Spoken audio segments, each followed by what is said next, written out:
Bismillahirrahmanirrahim. Assalamualaikum warahmatullahi wabarakatuh. Berjumpa kembali di Ngobrol Desa episode 87.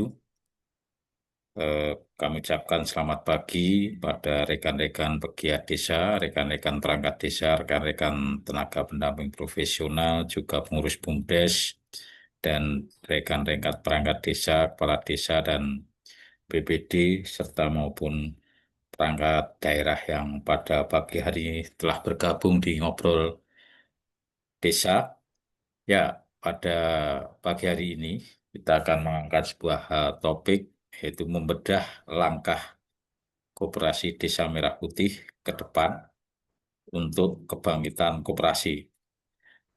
Sebagai pemantik, nanti dari Pak D. Suryokoco, eh, ya, lagi-lagi terkait dengan Koperasi Desa Merah Putih, yaitu membedah langkah. Nah, ini kaitan langkah ke depan Koperasi Desa Merah Putih itu akan seperti apa? Kira-kira akan seperti apa untuk menuju kebangkitan koperasi.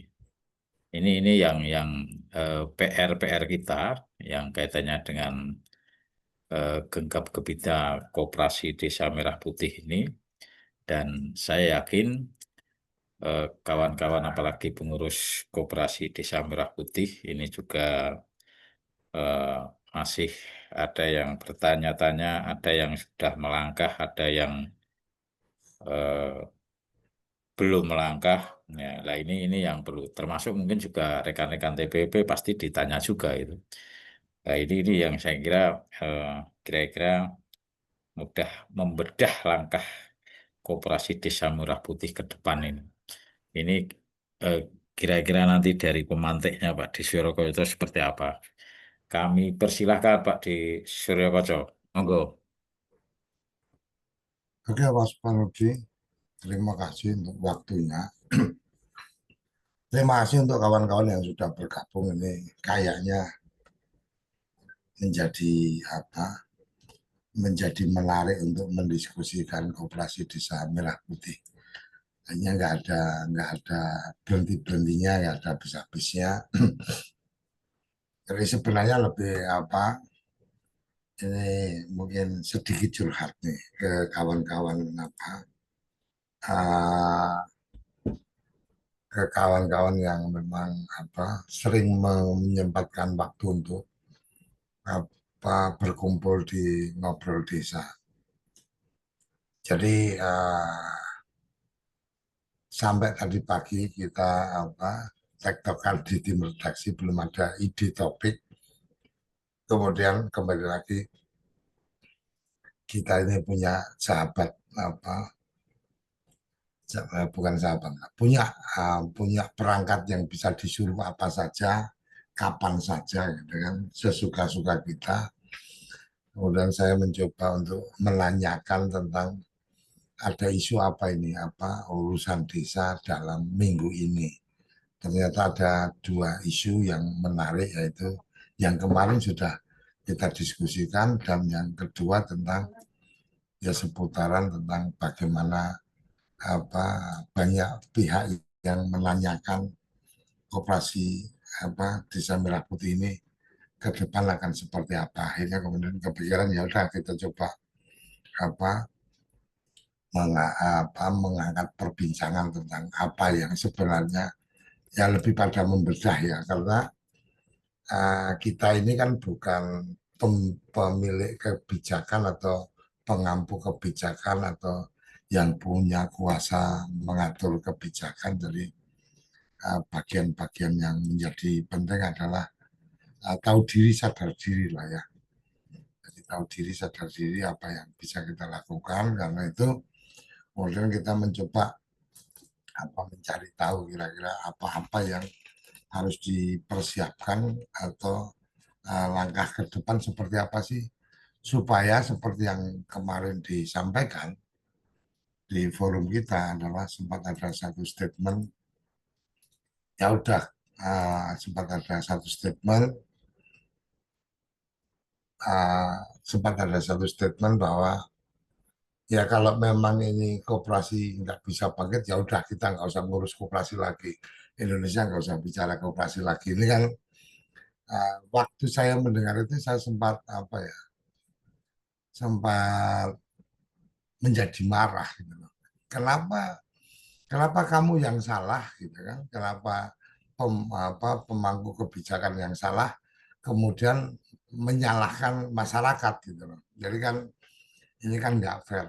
Nah, oleh karenanya kita mencoba menjaga komitmen bahwa Koperasi Desa Merah Putih ini harus sukses, harus berjalan dengan baik, dan kita menjadi salah satu bagian yang ikut menjaga atau mendampingi proses itu. Setidaknya langkah yang dilakukan oleh Kode Indonesia dengan kemarin mencoba menggalang pendapat dari teman-teman tenaga pendamping profesional, yaitu salah satu cara kita untuk kemudian jadi tahu apa proses sejarahnya kayak apa. Ibarat kata kalau kelahiran bayi itu, ini bayi ini lahir sesar apa lahir normal sih dan seterusnya. Kemudian kalau toh ini lahir sesar, ada masalah nggak sih dengan dengan kesehatannya, apakah kemudian harus masuk di inkubator dan seterusnya. Setidaknya dari apa yang sudah ditulis oleh 141 tenaga pendamping profesional, itu sudah cukup memberikan gambaran tentang proses lahir. Jadi kalau kita ini sekarang ini kan hidup di dunia yang sudah sangat dimudahkan oleh digital. Mungkin yang buyut kita salah satu yang dulu menjadi bagian proses dinamika berpikir di kelahiran Indonesia. Gitu. Tapi kita nggak pernah punya catatan karena yang kita nggak pernah berbagi cerita dan seterusnya. Nah, setidaknya itu bagian yang kemarin coba kita lakukan. Bahwa kemudian direspon atau tidak direspon ya sebenarnya buat kita nggak ada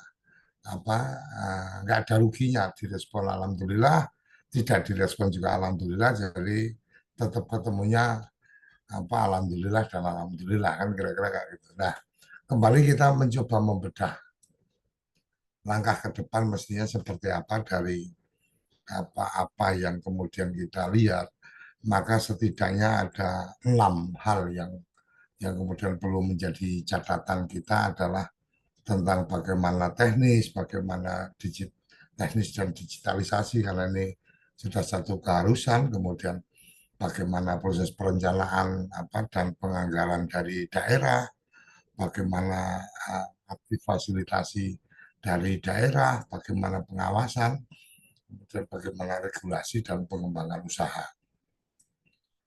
Sampai hari ini kita masih memahami atau mendengar statement dari Presiden Prabowo bahwa tanggal 21 kemarin adalah lebih pada peluncuran kelembagaan.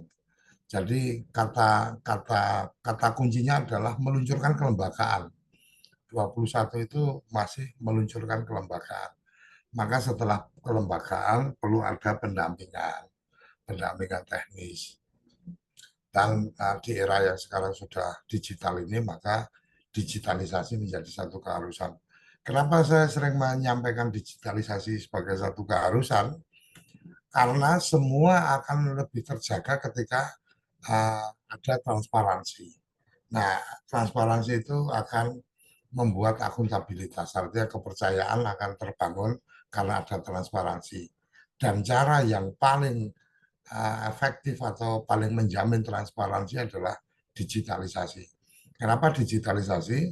Karena jejak digitalnya akan ketahuan bahwa buka rekening tanggal sekian, ada uang segini, ada uang keluar segini dan seterusnya. Itu semua jejak digitalnya akan terekam dengan baik. Termasuk kemudian kalau kata kayak kemarin kita coba melihat bagaimana kita sempat menyampaikan bagaimana tagging map dan seterusnya. Ketika kemudian mulai kapan sih tempat ini dititik sebagai kantor koperasi, kantor layanan dan seterusnya. Ini kan bagian dari digitalisasi. Nah, proses digitalisasi ini, pendampingan teknis dan digitalisasi ini pendampingan teknis kemarin kita sudah mendengar tentang bagaimana Menteri Koordinator Pangan menyampaikan akan menyiapkan P3K untuk kemudian ditempatkan di desa-desa, di koperasi-koperasi yang mungkin jumlahnya 2 sampai 3 orang kalau nggak salah ya. Saya nggak membayangkan jumlah sekian banyak ini kan, taruh kata 2 orang aja itu kalau 82.000 desa dan kelurahan, berarti kalau kali 2 ada lapangan pekerjaan baru lah ya, 164.000 orang pendamping pendamping koperasi, dan itu P3K. Nah, itu salah satu yang kemarin kemudian mengusik RPDN untuk kemudian mengajak kawan-kawan ini jangan kemudian beli kucing dalam karung, karena kita pengen kucing itu yang bisa nangkap tikus gitu kan. Kalau beli kucing dalam karung kan akhirnya pas dibuka ternyata kucingnya kucing manja gitu kan, lihat tikus saja takut. Nah, ini kan repot ketika diangkat P3K ternyata dia nggak paham koperasi dan seterusnya kan, tidak paham dinamika masyarakat. Nah, ini kan repot, makanya kemudian kita lebih berpikir ya P3K ya manfaatkan yang sekarang ada aja, tinggal ditingkatkan statusnya kan, kira-kira seperti itu. Itu bicara tentang pendampingan teknis, setidaknya teman-teman dari Kementerian Dalam Negeri, Kementerian Desa, Kementerian Koperasi menjadi bagian yang perlu menyiapkan itu. Kenapa? Karena seperti yang kemarin kita sempat ikuti, taruh kata ada PMK dari 49 umpamanya, tentang bagaimana prosedur penjaminan dan seterusnya. Artinya ternyata kemudian ada revisi ya. Ini kan sebenarnya lebih pada bagaimana cara menyampaikan. Oh, ini tidak pakai dana desa. Sebenarnya dalam konteks ini kan lebih pada ternyata secara regulasi nggak mungkin ini, tetapi bahwa ada komitmen dari desa dan seterusnya. Jadi saya membayangkan kan sama seperti kalau nama kita itu dijadikan jaminan, artinya personal garansi. Ya kalau kemudian nama kita jadi personal garansi terhadap seseorang yang melakukan pinjaman atau melakukan perikatan dan seterusnya, maka ketika ada wan prestasi pasti kita yang kemudian akan diajak bicara. Sebenarnya sih simplikasinya bisa seperti itu. Nah, hari ini kita melihat kalau bicara tentang digitalisasi, Kementerian Koperasi sudah cukup menarik ya, sudah cukup berkembang mempersiapkan dengan baik agenda dari digitalisasi ini. Kenapa? Karena kita lihat dari merahputih.coop.id itu kita bisa mendapatkan informasi tentang keberadaan koperasi, tentang kepengurusan dan seterusnya. Yang menjadi tantangan berikutnya adalah bagaimana melakukan pendampingan terhadap masyarakat untuk kemudian memanfaatkan itu, pendampingan terhadap pengurus untuk memanfaatkan itu. Di situ itu ada nama kamu loh. Nah, itu bisa kamu pasang gambar kamu supaya sebagai ketua orang kalau mama ada peluang bisnis jadi bisa mengenali wajahmu dan seterusnya. Setidaknya itu. Kemudian secara data keanggotaan juga ada KDMP Mobile yang setiap orang bisa mendaftarkan diri, karena bicara koperasi desa kelurahan ini sudah sangat clear adalah pembatasan keanggotaan itu ya hanya di wilayah desa atau kelurahan domisili berada. Jadi itu, menurut saya sudah cukup menarik dari platform yang dibuat oleh Kementerian Koperasi, dan yang kita dapatkan informasi juga nanti di platform itu nanti teman-teman dari koperasi juga akan ada digitalisasi tentang tata kelola koperasi, mulai mengelola anggota sampai mengelola keuangan ya sesuai dengan standar akuntansi keuangan entitas privat, jadi SAKEP. Jadi itu yang menurut saya ini sudah satu lonjakan terobosan yang luar biasa.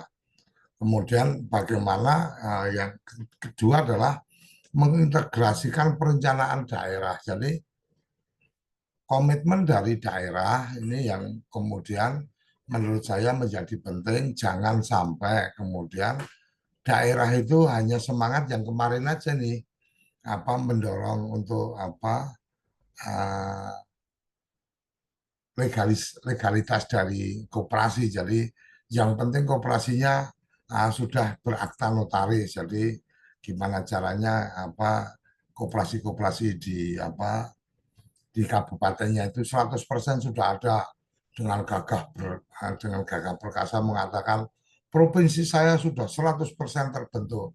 Tapi ternyata kemudian ketika sudah 100% terbentuk, ya udah sampai dibentuk pembentukan itu aja.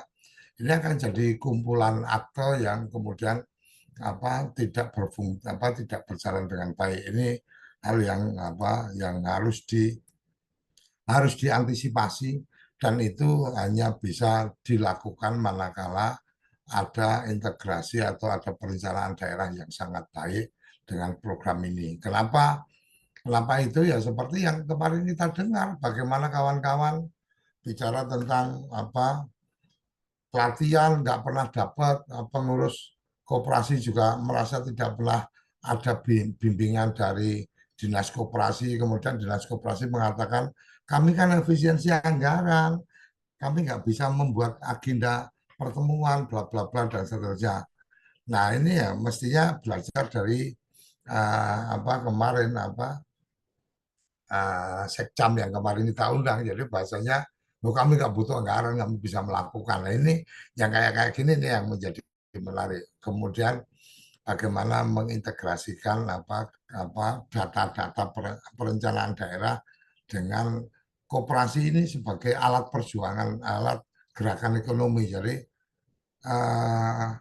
siapa yang mendapatkan bantuan atau keluarga prasejahtera dan seterusnya, ini menjadi bagian yang kemudian perlu dikonsolidir masuk dalam agenda program untuk kemudian mendapatkan kemanfaatan dari koperasi. Setidaknya yang paling gampang kan kalau mau cari anggotanya, ya udah anggota-anggota yang sekarang ini perintisnya adalah teman-teman apa perangkat desa, BPD, kemudian nanti ketua RT-nya dan seterusnya, itu sebagai rintisan awal. Penyadaran koperasinya sudah mulai dibangun dari situ. Habis itu recruiting anggota ya dari data dari PKH dan seterusnya. Karena kan di situ kemudian kita bisa melihat bahwa ya koperasi bersentuhan langsung dengan para pihak yang memang perlu mendapatkan dukungan. Jadi itu bagaimana tentang perencanaan daerah menjadi sangat penting. Kemudian koordinasi. Nah ini koordinasi ini yang gampang diomongkan, nggak gampang dilaksanakan. Jadi koordinasi antar kementerian ini pertama. Pertama antar kementerian ini perlu koordinasinya yang jelas. Jangan bicara gampang, oh itu nanti kan bisa gini. Udah nanti tinggal apa tinggal mengajukan proposal, diajukan ke Himbara dan seterusnya. Sementara ya di Himbaranya punya standar-standar pelayanan seperti apa. Sama seperti kemarin saya coba mengikuti yang acaranya dari Kementerian Keuangan umpamanya. Mereka menyampaikan tentang PMK, PMK 49, bla bla bla dan seterusnya. Kemudian teman-teman dari kabupaten ada yang menanyakan, ini posting di on spamnya kayak apa, ini pencatatannya kayak apa. Itu ya bisa dengan entengnya mengatakan, nah itu nanti kita tunggu dari Kementerian Desa dan Kementerian Dalam Negeri. Ya, ya kalau memang kira-kira bahasanya masih menunggu-nunggu kayak gitu, ya nggak perlu ekspos besar-besaran dulu dong. Duduk dulu bertiga, Kementerian Keuangan, Kementerian Desa, Kementerian Dalam Negeri, Sehingga kemudian pada saat sosialisasi atau penyampaian itu, semua aspirasinya terserap dan di situ langsung berbagi peran, berbagi tugas. Sekarang apa kita menunggu kira-kira kapan nih Kementerian Desa membuat regulasi tentang ini, Mama. Kalau kata yang seperti Mas Kolil tadi kemarin sampaikan tentang ini sudah proses perencanaan nih. Bagaimana untuk kita bisa koordinasi aktifnya merencanakan pembangunan di desa karena memang ini ada agenda koperasi desa Merah Putih, ada enggak prioritas penggunaan dana desa yang kemudian masuk dalam catatan tentang koperasi. Jangan sampai nanti musdesnya sudah berjalan, LKPDesnya sudah disusun, ternyata tahu-tahu ada aturan. Kemudian yang berikutnya, ketika ada aturan itu, bagaimana ini secara sistem administrasi keuangan negaranya, urusannya dengan Kementerian Keuangan dan Kementerian Dalam Negeri. Kementerian Dalam Negeri yang memang mengendalikan sistem administrasi keuangannya bisa menyampaikan, loh ini nanti dibikin akun-akun khusus nih, bla bla bla dan seterusnya. Kalau itu bisa terjadi sungguh sangat luar biasa menurut saya. Apalagi nanti diintegrasikan dengan teman-teman Kementerian Koperasi yang memang ya, dua kata koperasi desa itu, maka ada kata koperasi yang itu adalah naiknya adalah ke Kementerian Koperasi. Desa itu naiknya ada dua bapak satu emak kan gitu. Desa ini kan ada dua bapak satu emak. Bapaknya Kementerian Dalam Negeri sama Kementerian Desa, emaknya Kementerian Keuangan. Ya udah dengan kata koperasi desa ini aja kita udah bisa membaca koordinasinya mestinya kemana, kira-kira kayak gitu. Nah kemudian yang menjadi penting setelah itu adalah bagaimana melakukan pengawasan dan evaluasi. Pengawasan dan evaluasi ini menjadi satu catatan penting.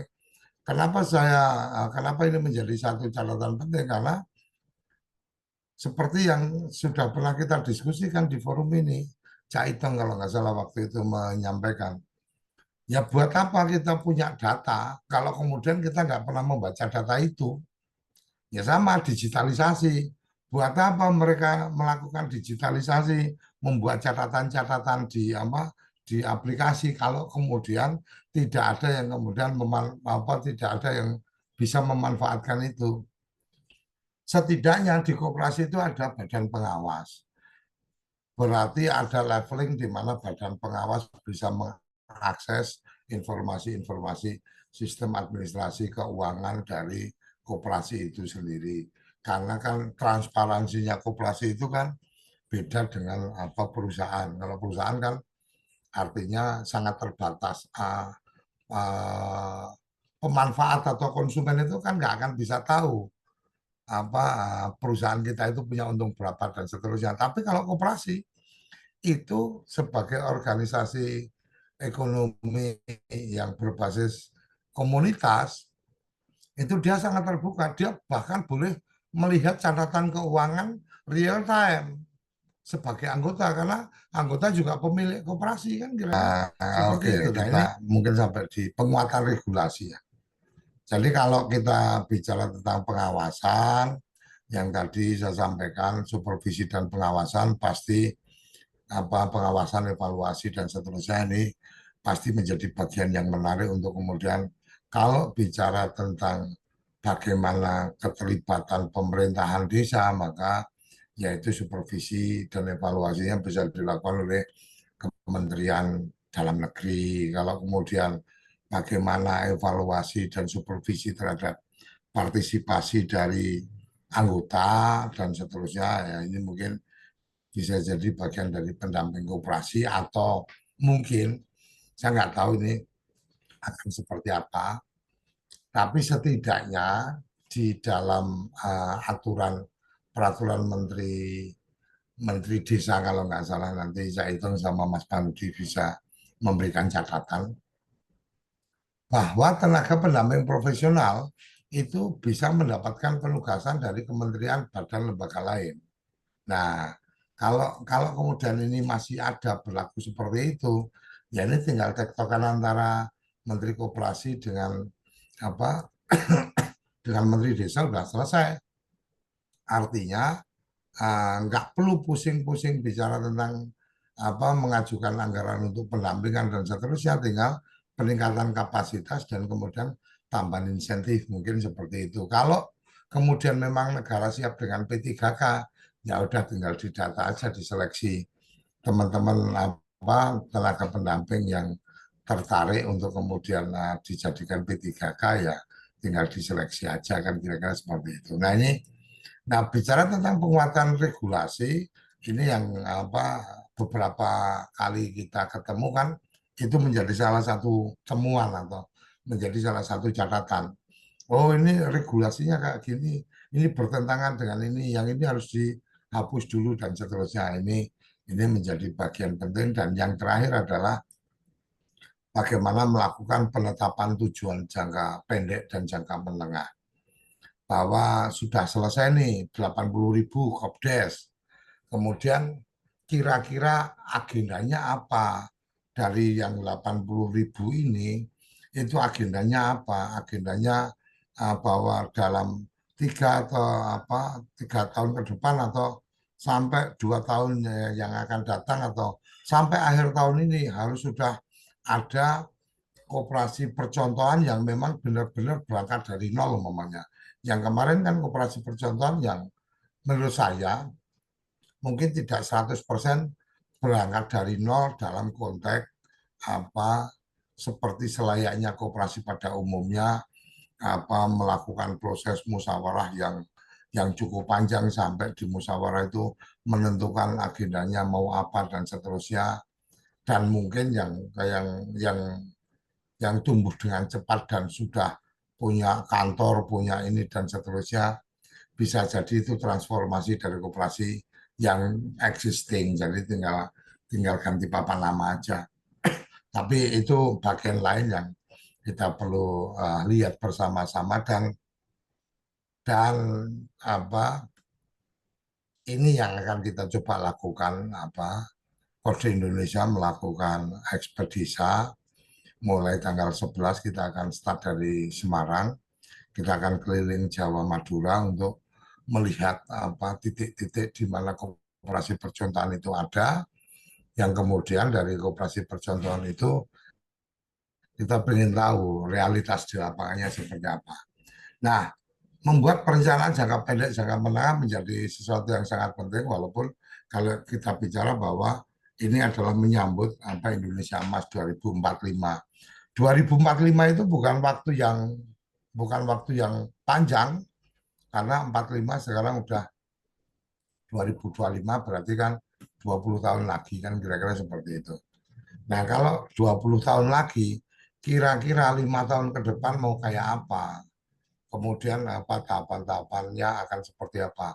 Saya yakin ini sudah dipikirkan oleh para hebat di sana, para pembantu-pembantu presiden yang sangat luar biasa. Hanya mungkin kita belum mendengarkan detailnya, bahwa tahun ini targetnya seperti apa, tahun depan targetnya seperti apa. Jadi bahasa yang di DPR waktu itu kan bicara tentang apa kanvam, apa bisnis model, akan seperti apa, roadmap-nya seperti apa dan seterusnya. Jadi mungkin itu apa Mas Paludi, pengembangan usaha menjadi sesuatu yang sangat penting di bagian akhir adalah kekuatan dari perencanaan untuk jangka menengah, jangka panjang, itu pasti urusannya adalah tentang bagaimana pengembangan usaha dan bagaimana kemanfaatan dari keberadaan koperasi untuk anggota secara ekonomi,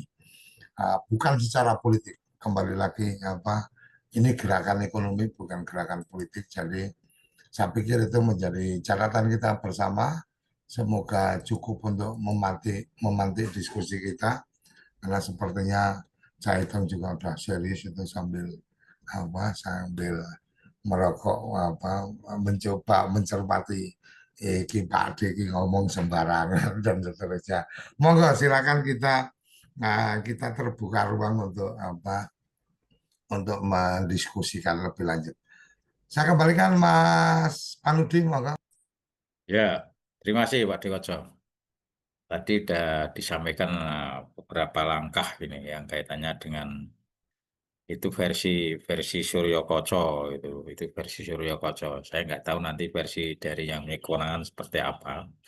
Tapi minimal ketika memang ini ada katalah apa ya opini pendapat kaitannya dengan eh, langkah-langkah atau roadmap eh, versi RPDN kalau kita boleh katakan Suryo Koco selaku Ketua Umum RPDN kan RPDN ini kita kira bisa menyumbang menyumbang kaitannya dengan rekan-rekan ya pertama rekan-rekan pengurus Koperasi Desa Merah Putih itu ya menurut saya yang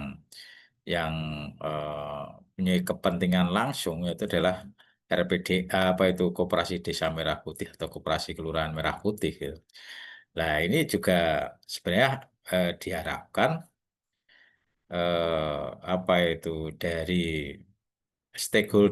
stakeholder mulai dari pemerintah pusat, pemerintah provinsi, pemerintah kabupaten, bahkan juga sebagai pembantu bupati yaitu di tingkat kecamatan, itu harusnya ya istilahnya oke ada sebuah tadi kan lagi-lagi regulasi. Ya regulasi sebenarnya kan ya ya segera kalau memang itu regulasi yang buat adalah dari pemerintah. Ya segera aja regulasi yang seperti apa yang tadi bisa katalah ini terkait dengan apa itu eh, pendampingannya, pendampingannya umpamanya. Nah ini apakah ini nanti pendampingannya itu dari TPP? Kalau TPP itu karena ini kan ranahnya di Kementerian Koperasi, itu kita harus nge-match-kan juga sampai nanti di tingkat kabupaten. Nah, ini kan kalau memang segera ya segera. Kalau kata P3K, ya P3K-nya nanti apa yang katanya kaitannya dengan nanti syarat anunya seperti apa kan juga dipertimbangkan kaitannya efisiensi dan efektivitasnya. Kemudian kaitannya dengan tadi kaitannya dengan apa ya penganggaran atau perencanaan atau apa lagi. Ini lagi-lagi kan eh, harus dipersiapkan dari pemerintah pusat. Tadi ada Kementerian Keuangan, Kementerian Dalam Negeri, Kementerian Koperasi, Kementerian Desa, atau kementerian yang lain. Ini harus lebih dulu clear menurut saya. Karena apa?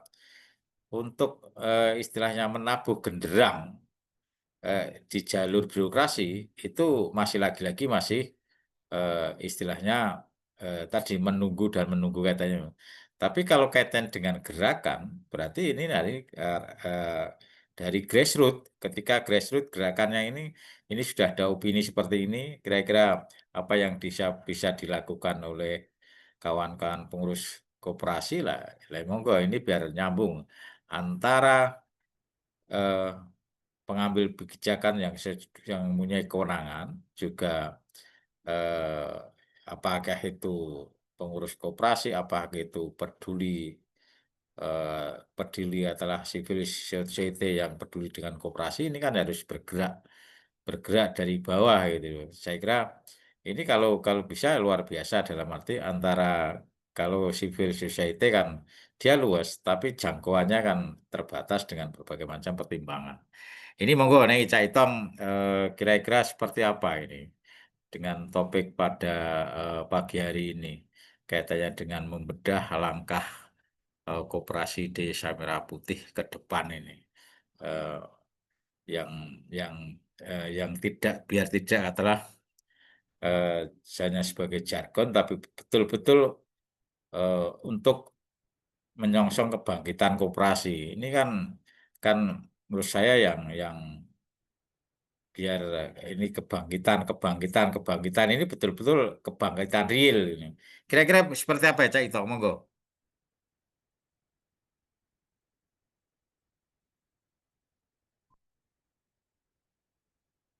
Ya, Mas Paluti, terima kasih. Selamat pagi, Pak Dekoco, Mas Paluti, dan teman-teman semuanya. topik ini saya ingin berpendapat pada perspektif sebagai seorang tenaga pendamping profesional ya. Artinya pendapat yang saya sampaikan ini nantinya mungkin berkaitan dengan dari sudut pandang pendampingan dan pemberdayaan masyarakat desa, karena koperasi Desa Merah Putih kalau berbicara tentang tentang langkah ke depan, ini pertama memang kita semuanya harus optimis. Nomor dua, koperasi desa ya harus tumbuh ya dari desa. Jadi tidak sekedar kemudian dibentuk lalu kemudian terfasilitasi beberapa program. Koperasi Desa Merah Putih ya ke depan ketika menjadi program nasional begitu ya, karena memang sudah terbentuk secara nasional, itu ya tidak hanya menjadi program nasional yang diturunkan, tapi menjadi inisiatif yang tumbuh dari semangat dan kebutuhan warga desa. Oke, pembentukan koperasi sudah difasilitasi oleh pemerintah. Ini akar rumput gitu ya. Akar rumput harus kemudian kita dorong untuk menyambutnya, Nah, kita perlu memastikan nih bahwa koperasi ini nantinya tidak sekedar papan nama. Maka untuk memastikan tidak sekedar papan nama, maka SP Desa ya. SP Desa menjadi bagian penting untuk kemudian tidak sekedar kemudian melihat dari dekat, tetapi kemudian memberikan catatan-catatan atau memberikan rekomendasi-rekomendasi yang nantinya bisa disampaikan pada pemerintah pusat. Lalu kemudian ya karena koperasi ini memang wadah perjuangan ekonomi warga ya secara kolektif, sehingga perlu ada rekomendasi-rekomendasi yang muncul dari event Expek Desa nantinya. Ketika tim Expek Desa berkunjung dari satu koperasi Desa Merah Putih ke koperasi Desa Merah Putih yang terakhir nanti, tentu saja ini membuat bisa memotret dan memiliki referensi yang cukup kuat untuk kemudian memberikan pandangan-pandangan pada pemerintah. Karena apa? Karena kita semuanya sedang mendorong agar terjadi kebangkitan koperasi seperti topik kita pada pagi hari ini. Kalau berbicara kebangkitan koperasi berarti kan berbicara kebangkitan ekosistem desa, Mas Panuti. Nah, kebangkitan koperasi itu saja tidak ya saling berkaitan dengan kebangkitan sektor-sektor yang lain. Ada BUMDes, ada UMKM, lalu kemudian ada ketahanan pangan, ada inklusivitas inklusivitas desa, lalu kemudian ada desa digital atau digitalisasi desa, macam-macam. Nah, koperasi Desa Merah Putih harus menjadi simpul penggerak ekosistem itu. Jadi meskipun dia lahir bontot begitu ya, lahir terakhir, tapi dia kemudian bisa menjadi simpul ekosistem yang ada di desa itu. Kenapa kok demikian? Karena memang terfasilitasi sehingga koperasi Desa Merah Putih tidak berjalan sendiri. Apalagi kemudian saling berhadapan-hadapan dengan sub ekosistem yang lain. Nah, beberapa waktu yang lalu saya mencoba untuk melakukan mapping begitu ya, mapping usaha-usaha badan usaha milik desa, usaha-usaha BUMDes yang ada di Kabupaten Jember. Ketika usaha-usaha badan usaha milik desa ini kemudian memiliki kesamaan dengan grey yang akan atau unit usaha yang sudah ditetapkan oleh Koperasi Desa Merah Putih, bagaimana kemudian jejaring ekonomi tadi itu itu terbentuk Jadi tidak berhadapan-hadapan, tidak vis-a-vis antara ekosistem yang lain dengan koperasi Desa Merah Putih. Tapi bagaimana supporting. Nah, ini yang kemudian perlu apa ya? Perlu ada penguatan kapasitas pada level apapun begitu ya. Pada level apapun itu baik pengawas maupun pengurus perlu mendapatkan itu. Karena apa? Karena butuh sumber daya manusia dan tata kelola yang profesional. Nah, Koperasi Desa Merah Putih ini kan ke depan perlu orang-orangnya paham nih. Pengurusnya paham, pengawasnya paham tentang koperasi sekaligus ya dia nanti akan menjadi penggerak untuk melecutkan jiwa gotong royong. Maka pendampingan dan pelatihan sumber daya manusia untuk pengurus, pengawas, dan anggota ini menjadi agenda wajib.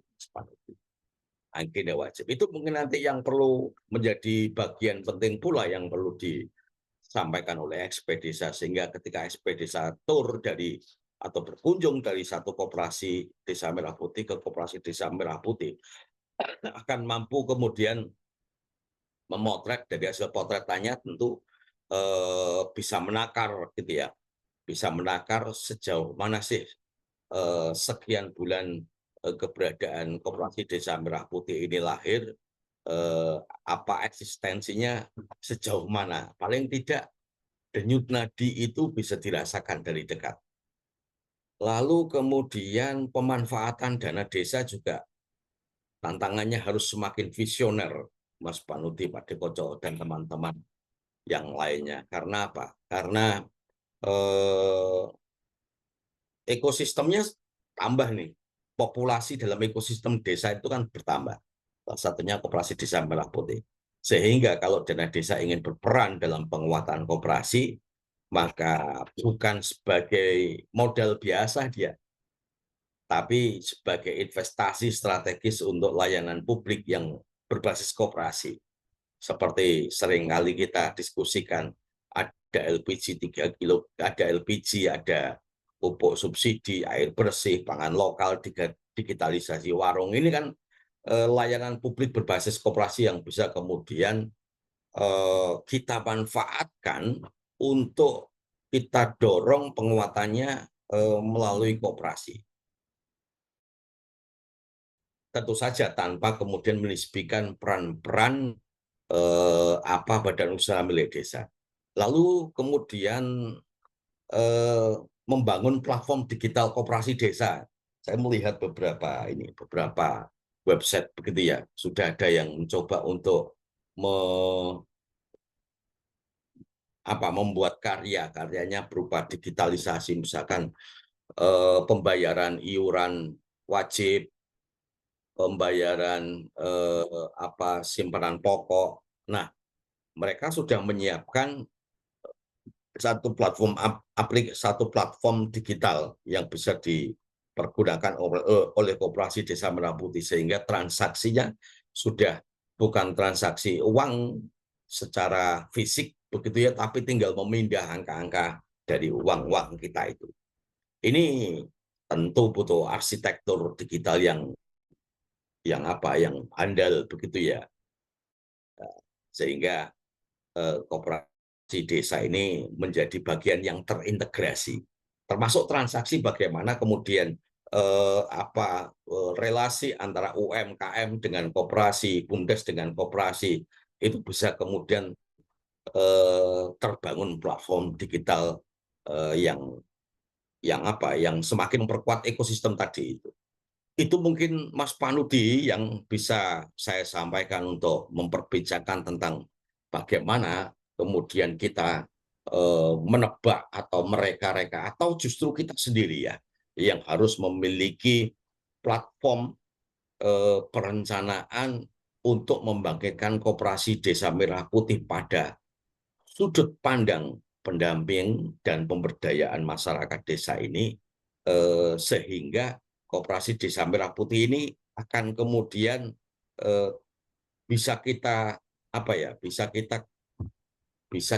bayangkan, kita punya view gitu ya, kita punya view kira-kira nanti dalam waktu 1 tahun ke depan, atau misalkan tidak usah 1 tahun ke depan, tetapi di akhir tahun nanti kira-kira performan Koperasi Desa Merah Putih di masing-masing dampingan itu seperti apa sih view-nya gitu ya. Nah, itu bisa kita bayangkan. Dari apa kita bisa membayangkan? Ya tentu saja dari kedekatan kita, kepedulian kita, karena karena dari hari ke hari ini kan kita semakin memperbincangkan Koperasi Desa Merah Putih ini kan semakin mendarah daging, Mas Panuti, mendarah daging. Nah, di saat itulah kemudian kita akan bisa membayangkan di masing-masing dampingan kita di akhir tahun nanti kira-kira proporsi yang bisa dilakukan oleh Koperasi Desa Merah Putih seperti apa gitu. Apakah kemudian baru memulai di akhir tahun nanti itu baru memulai untuk membuat perencanaan, ataukah kemudian sudah melangkah lebih maju dari itu. Nah, ini maka menjadi tantangan tersendiri, Mas Panuti, Pak Dekoco, yang harus kita lakukan bersama-sama. Itu mungkin Mas Panuti yang bisa saya kembalikan. Terima kasih. Ya, terima kasih Cak Itong. Ya, ini kaitannya nanti opini yang disampaikan Cak Itong. Ya, kami mencoba merangkai dan merajut bahwa tadi disampaikan Pak Dekoco, Kementerian Koperasi ini sudah dengan platform digital, oke, dengan LMS, oke. Tapi yang jadi persoalan, saya kira ini kan dengan sekian ribu ini kan perlu orkestra dirijen yang luar biasa. Lah bagaimana peran dari berbagai kementerian ini, kemudian sampai ke tingkat provinsi, sampai tingkat kabupaten, sampai tingkat kecamatan, dan itu akhirnya sampai tingkat koperasi. Ini yang perlu katalah format yang jelas itu. Biar katalah ada sebuah seperti percepatan dalam tanda kutip, seperti percepatan. Ini kan sudah ada LMS. Bagaimana katalah biar katalah dari dinas koperasi di tingkat provinsi, kemudian terkait dengan dinas PMD atau dinas yang lain, kemudian dari dinas koperasi di kabupaten sampai ini kan perlu sebuah kres dirijen yang sehingga apa? Sampai betul-betul nanti LMS itu dipelajari oleh kawan-kawan pengurus koperasi. Itu yang pertama kaitannya dengan untuk membuka wawasan tentang kaitannya dengan tadi peningkatan kapasitas SDM. Ini yang pertama. Kami juga menghargai kawan-kawan kita, entah itu secara pribadi, civil society yang sudah menciptakan sebuah platform digital, sebuah aplikasi untuk keterbukaan, untuk mengadakan keterbukaan. Ya, itu luar biasa. Itu sudah ada gerakan-gerakan dari Persun, dari civil society yang luar biasa.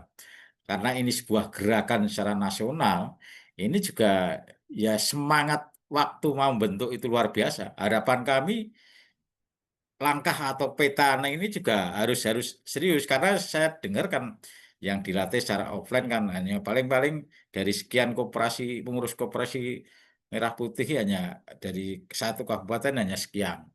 Nah ini kan sudah ada LMS. Nah, ini kenapa enggak Ini kan harusnya ya seperti harapan kami loh. Harapan kami seperti itu, seperti PLD dianukan, umpamanya waktu seperti dulu itu. Itu saya yakin akan mempercepat itu nanti. Karena ini kalau tidak, ya mungkin di Kemendagri juga. Ini kan harus, kalau dulu kan di Berandaya ada LMS-nya kaitannya dengan perangkat dan LKD atau lembaga. Saya kira ini juga perlu secara masif. Ini yang harus konkret itu. Antar kementerian ini harus konkret. Ini loh harus segera ini. Karena kalau enggak ya beratnya apa? Sekian ribu, personelnya juga cukup banyak juga. Ini kan ini harapan kami memberikan ini lagi merajut tadi, kami memberikan masukan merajut ini biar nanti gerakan ini benar-benar antara top down dalam konteks itu kebijakan, karena yang mendirigeni ketika itu sebuah pemerintah dengan berbagai regulasi. Kemudian yang bottom up dari gerakan-gerakan yang tadi disampaikan oleh Cak Itong tadi. Lah ini yang harus, kalau enggak ya saya yakin juga nggak akan terjadi. Lah ini kan harapannya merajut kaitannya dengan apa pendapat-pendapat, opini, dan ini juga harapannya juga didengar oleh pengambil kebijakan, dan kita yang selaku di tataran grassroots pun akan menangkap ini, biar nanti ya tadi ini istilah wong Jawa, tutup itu tumbuh gitu. Itu tutupnya, kemudian tumbuh itu tempat untuk menanak nasi atau apa. Ini kan harus harus ngeklop, Pak. Klop. Kalau ngeklop itu akhirnya apa? Umpama masak itu, memasak berarti kan nasinya itu umpama itu nasak, umpama itu anu, atau katakanlah mewadahi itu ya tidak kocar kacir. Kalau memasak berarti itu juga matang dengan enak, dengan anu. Lah ini kan merajut ini dari berbagai macam, ini sudah ada sebenarnya. Tapi gimana ini? Lah ini monggo nanti suatu saat ya perlu ini Pak Dekoco. Kawan-kawan yang di pengambil kebijakan, mungkin Pak Dekoco eh, ada akses ke sana, diajak juga. Ini loh, ini kan opini saya kira kan di sini ikut ya, ini kan sudah direkam, ada YouTube. Nah ini gimana tanggapannya kira-kira untuk mempercepat ini juga? Ini biar katalah tadi momen kebangkitan koperasi itu jangan hanya katalah waktu pembentukan, yang kami menghargai pembentukan itu dengan portofolio, dengan legalitas, tapi untuk mendaratkan dan eh, apa itu kaitannya dengan mempersiapkan juga action, gerak itu betul-betul apa itu real. Ini memang ya tadi semangat yang begitu masif tadi itu ya harus terus-menerus dipupuk dan diformulasikan, ada sebuah dirijennya. Itu ya. Silakan kawan-kawan. Ini sudah ada eh, Mas Abu Kholil. Saya juga senang ketika beliaunya mengomentari dengan perspektif seorang perangkat desa. Perangkat desa saya yakin jelas orang juga yang paling dekat kaitannya dengan proses pembentukan dan mungkin dengan pengurus koperasi Desa Merah Putih. Kami beri kesempatan Mas Kholil kalau berkenan juga open kamera dan open mic, atau yang lain untuk resen dipersilahkan. Mumpung ini kan opini-opini yang perlu kita kita sampaikan. Kemudian kalau bisa kita rajut. Nah, ini monggo ini Mas Iskandar Kurdo ini dipersilakan.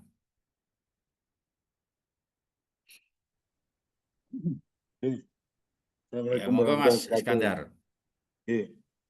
Assalamualaikum warahmatullahi wabarakatuh. Selamat pagi untuk semuanya di Ngobrol Desa ini. Suara saya terdengar, Pak ya? Oh, terdengar. Oh, oke. Terima kasih. Sebetulnya saya sangat tertarik kepada statementnya Pak Suryo Koco yang pertama tadi, bahwa gerakan ini bukan gerakan politik, tapi sebuah gerakan ekonomi. Kalau kita lihat situasinya seperti sekarang ini, memang ini forumnya Ngobrol Desa, otomatis saya rasa itu tujuan goal orientednya ya social oriented ya. Maksudnya tujuannya mungkin social oriented. Tapi di sisi lain itu kalau saya lebih mengkerucutkan lagi pada, karena komunitasnya ini khusus RPDN, saya lebih mengkerucutkan lagi terkait dengan keberadaan kode di RPDN ini. Maksud saya gini, dalam istilahnya ini bukan gerakan politik, gerakan ekonomi, juga larinya itu ke RPDN itu saya lebih terkonsentrasi pada masalah itu. Kalau internal malah ke istilahnya bisnis orientednya ke RPDN-nya. Kalau masalah yang di luar istilah sosial orientednya mungkin dilaksanakan cara harian, istilah gini semacam ngobrol-ngobrol gini bisa. Tapi terkait bisnis orientednya ini mungkin yang internal ke dalam itu lebih diperkuat dalam tataran grup RPDN, maksudnya untuk memberi contoh. Sebetulnya kalau kita melihat perkembangan seperti sekarang itu, kalau sifatnya enggak industri itu kan enggak bisa besar, Pak ya. Koperasi pun bisa jadi koperasi industri, maksudnya industri koperasi, bukan koperasi industri, industri koperasi. Jadi di saat komunitas RPDN ini dengan tatarannya melalui kode ini bisa mewujudkan sebuah industri koperasi, mungkin bisa jadi contoh yang lainnya untuk jadi parameter ke depan. Itu malah ngikut nanti semuanya, saya rasa. Maksudnya ngikut itu, saya misalkan platformnya di RPDN sendiri larinya sudah ke industri koperasi, malah ngikut semua. Saya yakin itu, maksudnya yakin itu. Kayak di RPDM ini kan sudah ada pelatihan-pelatihan koperasinya. Kalau orang mau masuk kode harus pelatihan dulu. Nah, semacam ini tuh kayaknya kalau di negara, di dinas, di perangkat negara itu kok agak sulit karena semuanya standarnya itu sama-sama sama-sama terstandarisasi di anggaran. Mereka berbicara melulu ke anggaran. Anggaran saya, apa yang saya punya, apa yang saya lakukan itu larinya ke sana. Sedangkan kalau industri koperasi kalau mau dimulai dari sini itu malah bisa menumpang istilahnya gelombang daripada koperasi yang sedang digalakkan saat ini. Ya mungkin melalui perjalanan besok ini, Driving of the Java daripada kode Indonesia ini, mungkin ya setelah itu mungkin ada mappingnya, setelah perjalanan ini ada mappingnya yang bisa mewujudkan ke arah pemberdayaan koperasi dalam skala industri. Oh, yang lain-lain maksudnya biar jalan, memang itu kekuatannya. Social orientednya melalui pemberdayaan melalui ngobrol desa tetap dilakukan. Itu bidangnya Cak Itong itu yang ahli itu. Tapi dari sisi pemberdayaan, cara sisi industri koperasi yang dikembangkan oleh RPDM sendiri melalui kode desa ini, koperasi desa ini. Nah, itu kalau mengarah ke sana itu lebih terfokus, saya rasa. Soalnya kalau kita pelajari grup-grup besar yang sekarang jadi di Indonesia, misalkan kayak sejarah BRI, sejarah BNI, itu kalau kita mau tahu, itu dulunya mereka juga menumpang gelombang program yang memang ditujukan secara sosial oriented untuk membangun masyarakat Indonesia melalui ekonomi. Nah, apa salahnya kalau melalui kode desa dan RPDN ini malah sudah punya platform terkait dengan industrialisasi koperasi itu yang jalankan secara bisnis oriented, sehingga jalannya cepat dan bisa masuk dalam sistem industri ini sehingga jadi industri koperasi yang istilahnya yang bisa jadi contoh yang lain-lain. Kalau kita membicarakan tentang masyarakat Indonesia, mungkin cara sosial oriented bisa terus disampaikan untuk program sosialisasi. Tapi internalisasinya terkait dengan industri koperasi ini mungkin ya cara harus mulai dijalankan gimana caranya. Tapi saya yakin petinggi-petinggi dari RPDN itu sudah berpikir ke arah sana. Cuma langkahnya gimana itu kelihatannya kok belum pernah dibicarakan secara bersama terkait masalah itu. Mungkin itu yang ingin saya sampaikan dalam forum di pagi ini. Karena saya lihat ini cara sosial orientednya mungkin ya sudah jalan semuanya, cuma mengarah kepada internalisasi kegiatan yang memang mengarah kepada kita industri koperasi dalam RPDN terutama melalui kode Indonesia ini, saya rasa mungkin yang harus dipikirkan mulai saat ini gimana caranya sehingga semuanya bisa mendukung dan bisa berjalan cepat. Sehingga pada akhirnya itu kalau program ini selesai, mungkin ya sudah ada hasilnya untuk masyarakat bersama. Mungkin itu yang ingin saya sampaikan, kurang lebihnya kalau ada keliru-kelirunya saya mohon maaf. Aku saya ucapkan wassalamualaikum warahmatullahi wabarakatuh. Waalaikumsalam warahmatullahi wabarakatuh. Ya, terima kasih Mas Iskandar Kurdu. Ya, ini kayaknya ke internal kode Indonesia dalam konteks beri masukan. Katalah biar kode Indonesia nanti sebagai katalah apa ya, sebagai apa contoh atau sebagai apalah itu. Dipersilakan ini Pak D Koco. Mungkin nanti juga Cak Itong ya. Monggo Pak D. Oke, terima kasih. Mohon maaf ini kucing. Saya ingin memberikan satu gambaran begini ke Mas Iskandar ya. Jadi kalau bicara RPDN, Relawan Pemberdayaan Desa Nusantara, Mas Iskandar bisa googling lah, bisa cari di jejak digitalnya Relawan Pemberdayaan Desa Nusantara dan kemudian Koperasi Komunitas Desa Indonesia. Jadi Relawan Pemberdayaan Desa Nusantara itu lahir dari 2008. Semangatnya adalah meningkatkan kecerdasan masyarakat desa, meningkatkan profesionalitas aparat desa menuju desa yang mandiri, bahagia, sejahtera. Jadi yang paling pertama adalah meningkatkan kecerdasan. Jadi mencerdaskan masyarakat desa itu ya bagian seperti ini yang kita lakukan tentang bagaimana teman-teman di desa jadi paham, jadi terbuka, oh ada kebijakan ini dan seterusnya dan seterusnya. Meningkatkan profesionalitas, ya bagaimana kita memberikan pendampingan teman-teman perangkat desa, teman-teman TPP yang seperti sekarang ini kan bagian dari peningkatan kapasitas. Menuju desa yang mandiri, bahagia, sejahtera itu bagaimana kemudian desa ini benar-benar bisa bahagia, mandiri, sejahtera. Kenapa bahagia yang pertama? Awalnya kita mandiri dulu, kemudian sekarang kita mencoba mengarah pada bahagia dulu, karena bahagia itu adalah konsepnya adalah suasana hati. Ketika orang sudah tidak takut akan apa yang terjadi esok hari, maka dia sudah bahagia. Jadi kalau Suryo Koco berangkat tidur itu masih berpikir besok pagi ada tanggal untuk saya harus bayar tagihan, saya belum ada duit, maka Suryo Koco belum bahagia.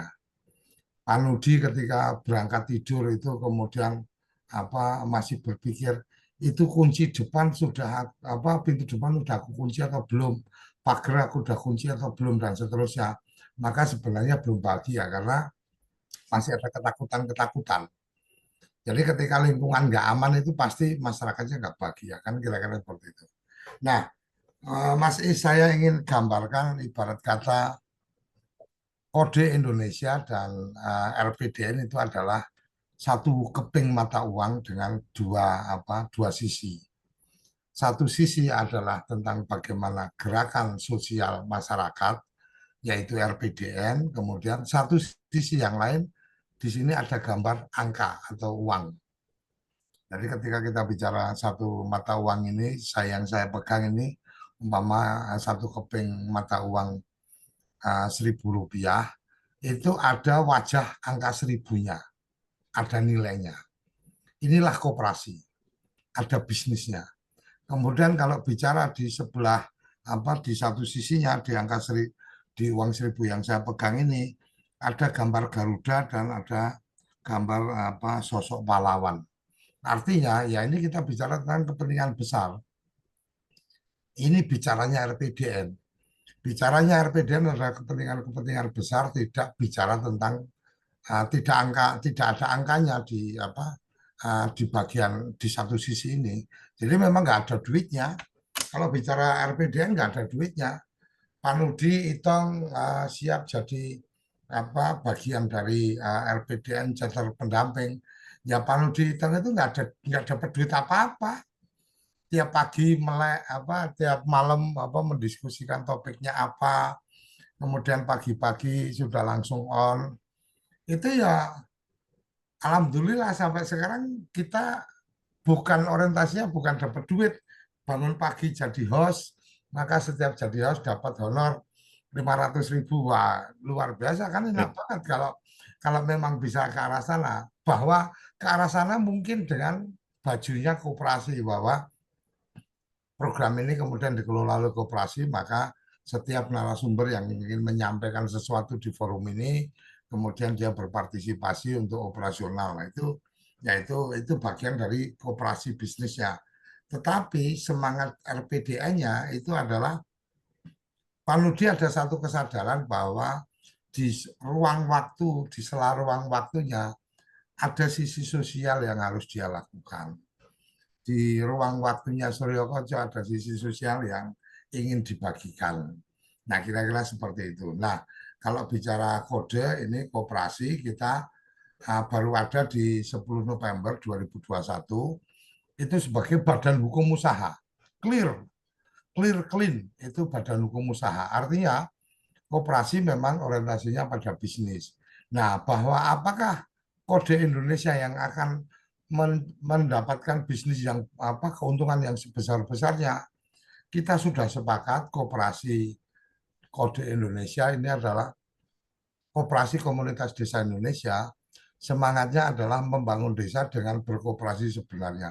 Berkoperasi sebenarnya itu seperti apa? Ya sama seperti kalau kita lihat sejarahnya koperasi konsumsi di Inggris, ya tidak berpikir bahwa koperasi dapat untung karena belanja dari kota, kemudian buruh-buruh belanja di situ, kemudian koperasinya dapat untung. Enggak, di situ adalah self help, membantu diri sendiri. Jadi modalnya patungan, ketika kemudian belanja, ya yang kemudian dijual itu adalah nilai modal dan biaya transportasi aja, sama keperluan untuk sewa tempat. Jadi kalau cerita dari koperasi, bapaknya koperasi kan kayak gitu. Jadi bukan koperasinya yang berusaha untuk cari untung, tapi anggotanya dapat untung, dapat manfaat. Jadi anggotanya yang mestinya dapat susu, mama harganya mungkin sama, tapi secara kualitas lebih baik, lebih terjaga. Jadi anggotanya mendapatkan manfaat langsung. Itu yang terjadi di kode Indonesia, itu yang kita kembangkan di kode Indonesia. Salah satunya dengan menjadi anggota kode Indonesia, kawan-kawan langsung bisa mendapatkan informasi kode password lah, password ke Next Logistik umpamanya.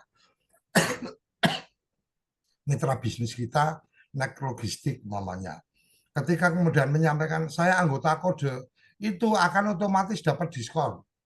Ketika kemudian kirim barang menggunakan jasa layanan mereka. Jadi kode dapat apa? Nggak dapat apa-apa, bos. Kode dapat manfaat bahwa anggotanya bisa mendapatkan diskon untuk keperluan logistik mereka. Nah, bahwa kemudian hal-hal yang lain yang sedang kita kembangkan, salah satunya adalah kita mengembangkan di koperasi kita mengembangkan marketplace kita laris.id umpamanya. Ya teman-teman silakan bergabung ke situ. Salah satu yang kemudian menjadi kelebihannya adalah kalau kemudian teman-teman bergabung dan kemudian ikut menjadi reseller, menjualkan produk dari kawan yang lain dan seterusnya, itu secara otomatis digital itu sudah akan mendapatkan fee transaksinya. Kode dapatnya apa? Dapatnya adalah memberikan kemanfaatan ke anggota. Itu kira-kira. Nah, kemudian apa yang sudah kita kerjakan, satu buku kita sudah terbit. Ini rencana nanti buku kedua kita akan terbit. Kemudian kita juga bekerja sama dengan agen 46 umpama. Kawan-kawan ketika bergabung ke koperasi, ke Kode Indonesia untuk buka agen 46 itu tidak seribet kalau tidak jadi anggota. Kalau jadi anggota cukup ngisi Google Form, habis itu nanti petugas bank yang akan datang. Tapi kalau tidak melalui kita, maka kawan-kawan harus datang menyempatkan waktu, membuang waktu untuk ke kantor cabang terdekat dan seterusnya. Itu kelebihan yang kita berikan dalam konteks ini. Kira-kira itu Mas Iskandar, bahwa kalau bicara bisnis kok RPDN nggak ada bisnisnya, nggak profesional. Ya RPDN memang nggak ada bisnisnya. RPDN karena keping mata uangnya itu RPDN adalah keping policy kebijakan dan frame-frame besarnya. Kemudian kalau bicara bisnis ya masuknya ke koperasi kode Indonesia. Bahwa kemudian ini jadi industri dan seterusnya. Ya apa yang sedang kita lakukan ini menjadi bagian Mas Iskandar bisa lihat bagaimana kita mencoba membangun jejaring rumah BUMDes umpamanya. Teman-teman BUMDes bisa saling berkolaborasi di sana dan seterusnya. Kira-kira itu yang saya perlu sampaikan. Jadi kawan-kawan memahami kode Indonesia dan memahami RPDN adalah memahami hal yang berbeda walaupun kenyataannya mereka adalah sama. Terima kasih. Assalamualaikum warahmatullahi wabarakatuh. Selamat pagi. Salam Koperasi Bangkit Sejahtera. Menarik. Tadi ngapunten ada aktivitas yang tidak bisa untuk disambi. Menarik untuk melihat perkembangan HDMP ke depan ini yang membongkar langkah-langkah yang akan segera mungkin kalau kemarin sudah dibuka secara kelembagaan diresmikan dengan gegap gempita itu memang peluncuran kelembagaan. Nah, memang tadi menarik juga ketika ini langkah apa yang harus segera diambil oleh KDMP misalkan. Yang menarik ini Pak De, ngapunten ya, kami dari desa masih berpikir begini. Dari statement-statement yang ada itu dari PMK juga yang muncul itu memang kalau negara memang perannya itu seharusnya mendorong agar kembali lagi tadi seperti yang ada di Kode Indonesia bahwa ini koperasi menyelesaikan masalahnya sendiri. Jadi anggota koperasi itu menyelesaikan masalahnya sendiri. Hari-hari ini negara masih memberikan angin segar, memberikan angin surga bahwa memberikan fasilitas plafon, memberikan fasilitas untuk pinjaman misalkan. Ini kan satu sisi ada angin segar yang bisa membuat koperasi segera bisa bergerak. Namun satu sisi gini, dilihat dari proses bisnisnya, pinjaman dari Himbara itu kan untuk menjalankan usahanya. Tapi di satu sisi untuk menjalankan usaha itu butuh tempat, butuh fasilitas yang lain. Nah ini apakah semua desa, apakah semua koperasi ya sudah memiliki itu? Katakanlah kantor, katakanlah gerai A, gerai B, gerai C sampai 6 gerai itu. Ini kan tidak mungkin itu akan menggunakan uang pinjaman untuk membangun gedung misalkan. Untuk membangun gedung ini kalau menggunakan dana pinjaman bisa kolap kan seperti itu. Nah, peran desa seperti apa? Sampai hari ini juga belum ada. Belum ada kalau ngomong nunggu instruksi sebenarnya enggak sih ya. Seberapa aware-nya pemerintah desa terhadap ini? Apakah sudah punya gambaran misalkan nanti di perencanaan desa di RKP menyiapkan gedung untuk itu misalkan. Nah ini kan jadi PR tersendiri. Karena apa? Memang 6 gerai itu kalau memang benar-benar disediakan dan modalnya besar ya butuh uang yang banyak. Perkiraan aja untuk membangun gedung lah. Itu nggak cukup 100-200. Kalau memang mau memenuhi standar untuk itu. Ada apalagi jajah besar, sedangkan dengan penduduk yang besar, kebutuhan petani, pupuknya sekian ton, sekian puluh ton misalkan. Itu kan butuh gudang yang banyak, yang besar. Nggak bisa hanya ruangan-ruangan kecil di balai desa yang bisa dimanfaatkan. Kalau kantor sih bisa saja di rumah, pengurus pun bisa. Tapi kalau mau udah gerai itu ya butuh tempat yang presentatif untuk melakukan kegiatan itu. Sementara operasi mikirnya modal itu untuk buat gedung aja kan sudah pusing. Dan ini ngapunten kami di desa pun ya belum mungkin belum semua berpikir ke sana untuk menyiapkan infrastruktur itu. Karena melihat juga, kami juga masih melihat perkembangan ini, Kopdes ini sudah butuh itu apa belum. Jangan-jangan nanti kita bikin misalkan gedung misalkan sekian meter untuk sekian volume untuk menyiapkan keberadaan koperasi itu. Tapi koperasinya sendiri sampai hari ini belum bergerak. Ya bisa jadi gudang kosong gitu loh, tempat-tempat untuk jadi tidak berguna gitu loh. Ini yang jadi problem. Sementara tahun-tahun pertama ya kalau misalkan ini kan harus berbarengan untuk saya yakin untuk membuka gerai pupuk ya kalau sekelas desa agak luas itu agak dengan penduduk kalau di desa saya itu dengan penduduk 7 ribuan lah sekitar itu 90% petani pasti membutuhkan pupuk. Itu setahu saya itu di Gapoktan itu, kelompok tani dan Gapoktan itu, gabungan kelompok tani itu, punya gudang yang saat ini, itu sudah gede banget, Pak De. Itu dia sampai disebar beberapa tempat, karena memang juga di rumah-rumah pengurusnya sampai disebar. Jadi di kelompok tani ini ditaruh di rumahnya Pak ini. Itu lumayan banyak. Itu pun baru kebutuhan yang belum maksimal untuk memenuhi kebutuhannya petani. Kemarin setiap pengajuan itu kan pasti ke desa itu, minta tanda tangan kepala desa, yang RDKK istilahnya itu. Kebutuhan administrasinya itu jelimet banget. Kelompok tani itu, saat inilah kelompok tani itu, ketika ke balai desa itu sambat. Administrasinya itu ribet banget, Pak. Ini kalau enggak demi petani saja, kita itu yang itu sudah nggak mau melakukan itu. Harus mengumpulkan ini, ngumpulkan itu, ngitung ini, ngitung itu. Salah sedikit aja ada coretan di berkas saja, disuruh kembali lagi. Itu padahal bahasanya aja seperti itu. Itu baru urusan administrasinya, urusan gedung gudangnya.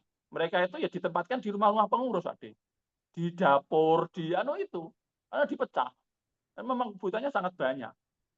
Sudah berapa ton gitu kalau misalkan di desa-desa yang luas itu. Meskipun itu padahal ngapunten itu belum memenuhi kuota ya. Misalkan gini, petani dengan luasan sekian ini seharusnya misalkan dapat 50 kilo. Ini paling mampu saat ini itu 10 kilo diberikan yang subsidi itu. Belum full. Nah, kalau nanti misalkan ini memang benar-benar negara mau ngefull subsidi diperbanyak misalkan untuk ke petani itu ya saya pikir butuh tempat yang luas dan itu tidak mungkin dipenuhi dari hutang tadi. Ini yang perlu dipikirkan. Apa langkah dari pemerintah pusat kemarin saya singgung? Ini dana desa ini sudah mengarah ke sana apa belum? Gitu loh. 1-2 desa mungkin punya gudang-gudang yang ruang-ruangan yang nganggur itu misalkan. Tapi kan jumlahnya berapa kalau ngomong se-Indonesia gitu. Apakah semua punya itu? Tempat-tempat kosong yang bisa digunakan oleh mereka. Kan seperti itu. Saya yakin kemarin yang sudah peluncuran yang punya gedung itu pasti itu gedung-gedung yang lama, mungkin penggunaannya sebenarnya kemarin mau bikin ini karena ada Kopdes dialihkan. Saya kemarin sempat di grup itu sempat tanya di beberapa grup. Ada yang mengupload itu Pak D. Dia sudah hampir mirip yang Sawangan itu tadi kemarin itu. Gede, itu gede, ruangannya gede, full untuk ini. Ini kebetulan teman desa juga yang upload itu. Saya tanya, itu secepat itu sudah punya gedung, ini gedung apa sebenarnya? Yang enggak, kan ini kemarin itu mau dibuat untuk BUMDes. Tapi karena ini ada kepentingan mendesak yang Kopdes ini dialihkan ke Kopdes. Nah, ini kan jadi lucu lagi gitu. Perencananya seperti apa? Ini kan kemarin perencananya pasti untuk diberikan ke BUMDes, tapi tiba-tiba itu digunakan untuk gerainya Kopdes. Jadi aneh saja gitu loh. Tiba-tiba saya ngapunten, secepat ini ada koperasi yang sudah punya gedung yang sebegitu representatif, itu pasti ada gedung sebelumnya atau pengalian seperti itu. Karena nggak mungkin desa itu sudah setiap dengar itu langsung membangun, langsung itu nggak mungkin. Pasti kalau seperti itu ya pasti kena nanti desa gitu loh. Pasti ada perencanaan-perencanaan yang panjang, paling enggak kan seperti itu. Jadi kalau yang saat ini sudah punya gedung, pasti itu pengalian dari gedung yang digunakan sebelumnya. Yang ini yang perlu diwaspadai gitu loh. Pengalian aset misalkan dari, kalau itu nganggur, kalau bentuknya ngapunten ya, secara fisik itu bentuknya sudah agak usang gitu, itu mungkin pengalian ya. Tapi kalau masih baru, ini yang perlu ngapunten ya, perlu kita waspada gitu loh. Jangan sampai nanti ternyata ada salah satu desa yang dalam perencanaannya itu digunakan untuk BUMDes. Nah, karena ini ada Kopdes, justru malah itu digunakan untuk Kopdes. Lah BUMDesnya di mana? Di grup itu sudah tidak dijawab. BUMDesnya dapat tempat apa? Itu tidak dijawab. Karena ini urusannya dengan perencanaan. Jangan sampai perencanaannya untuk A, nanti digunakan untuk B. Ini sudah menyalahi juga. Ini kan waspada juga. Hati-hatilah bagi desa yang seperti itu.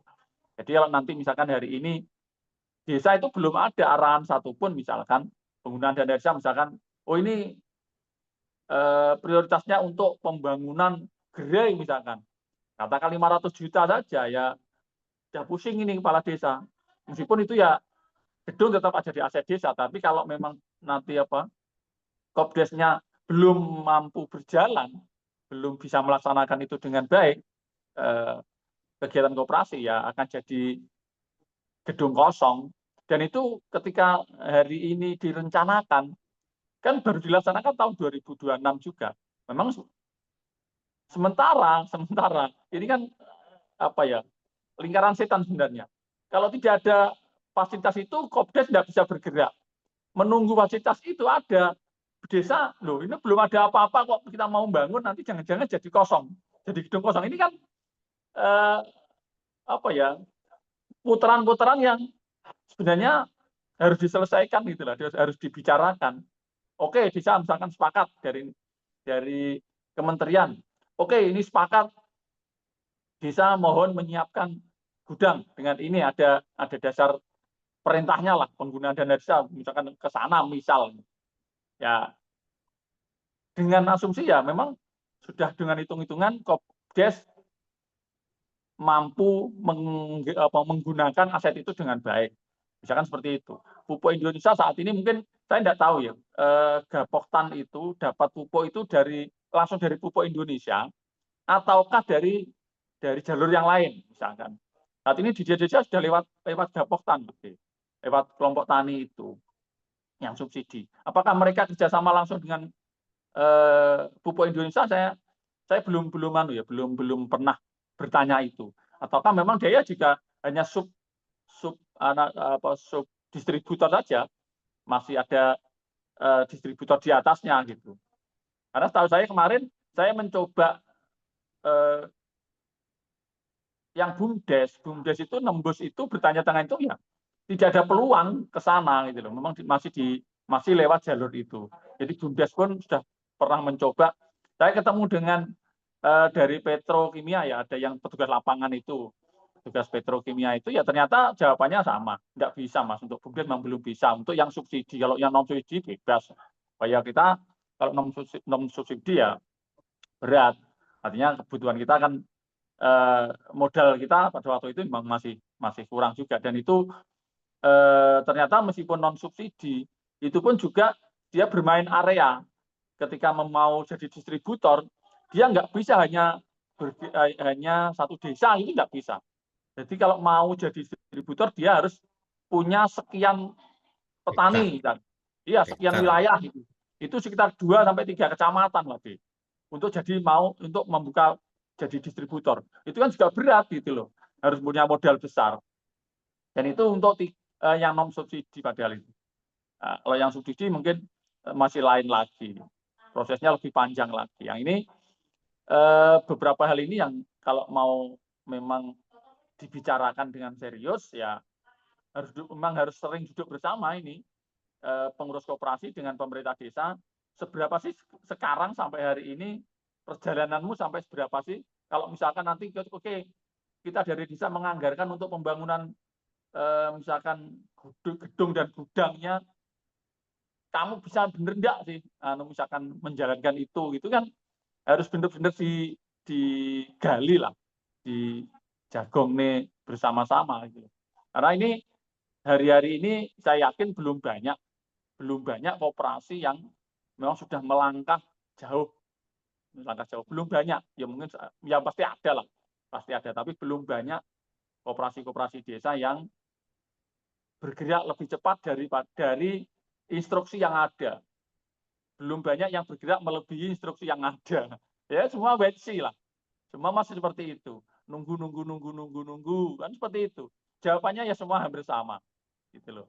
Nah, karena kembali lagi memang ini ada kendala kalau kemarin awal-awal saya sempat ngomong ini jangan-jangan ini lahir sesar ya. Tadi Pak D sudah singgung lahir sesar ya oke misalkan lahir sesar ya yang kita jaga kesehatannya gitu loh.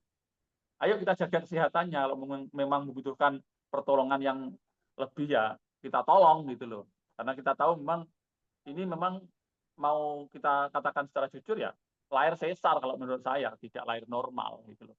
Tapi ya ayo dengan kondisi yang kita sudah ketahui bahwa ini lahir sesar ya pengawasannya orang-orang yang di sekitarnya ayo membantu bersama-sama ini tetap sehat gitu loh.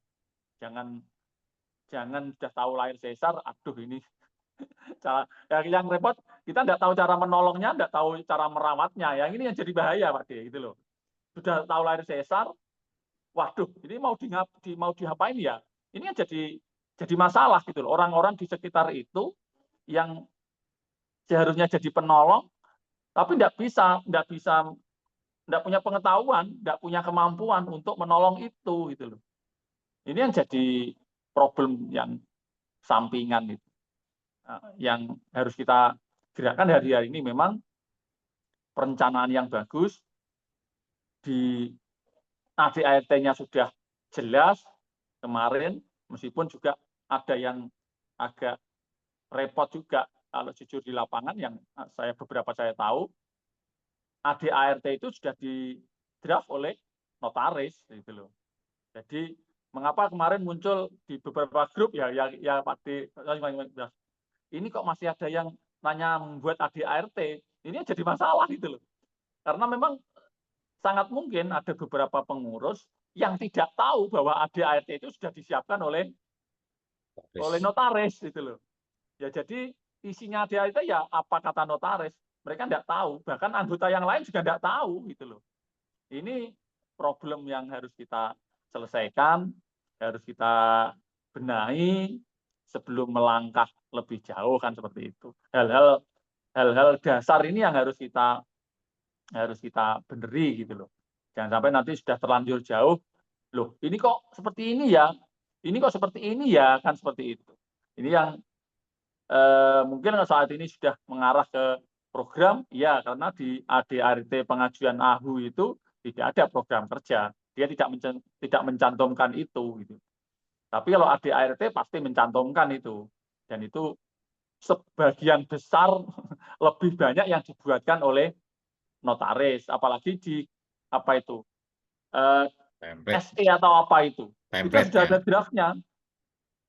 Nah itu yang sudah ada draftnya dan itu yang digerakkan oleh notaris. Oh berarti seperti ini draft ADART-nya, tinggal ngisi aja. Nah itu yang problem yang harus kita selesaikan sejak awal. Oke, ya kalau memang kemarin sudah seperti itu terlanjur, ya kalau sudah nasi jadi bubur, ya buburnya harus lebih enak dari nasi yang direncanakan kemarin, kan seperti itu. Ditambahi ayam, ditambahi bumbu bawang, ditambahi apa ini jadi lebih enak gitu loh.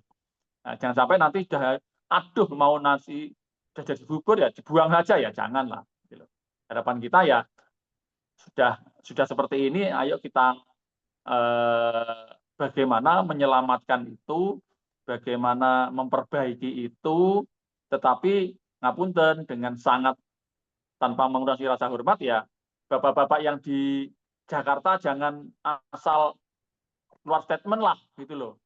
Tolong dikoordinasikan dulu sebelum memang benar-benar diluncurkan gitu loh. Jangan membuat yang di bawah jadi bingung gitu loh. Tidak semua orang bisa santai menyikapi gitu loh.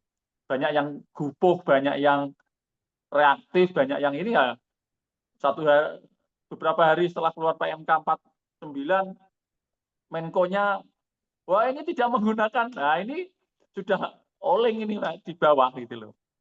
Ini yang jadi problem. Jadi mohon ini, dan ini sudah berkali-kali Pak D, ngapunten ya, ngapunten.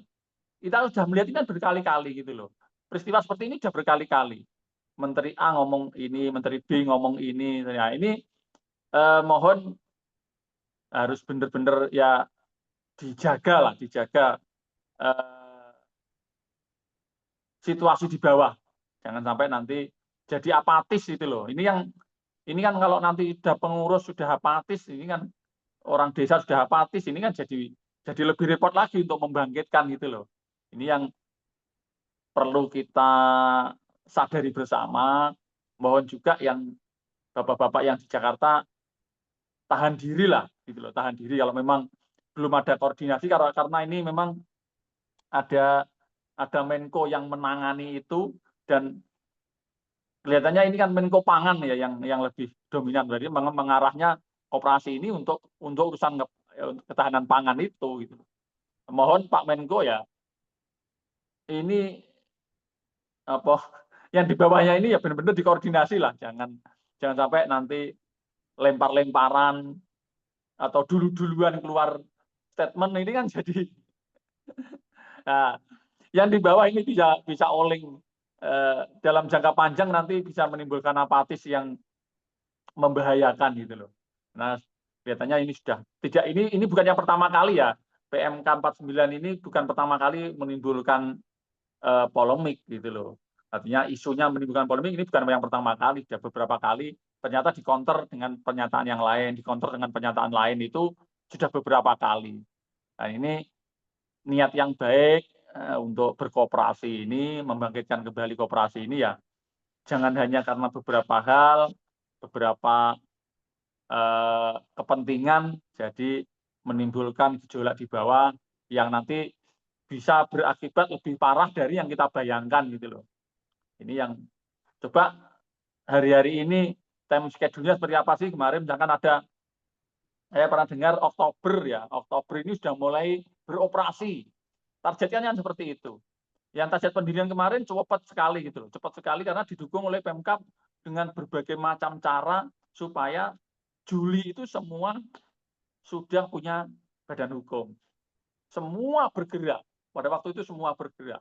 Dari dinas apapun semua bergerak, kecamatan, kabupaten, dinas, semua bergerak agar di bulan itu sudah terbentuk badan hukum semua, mendapatkan badan hukum semua.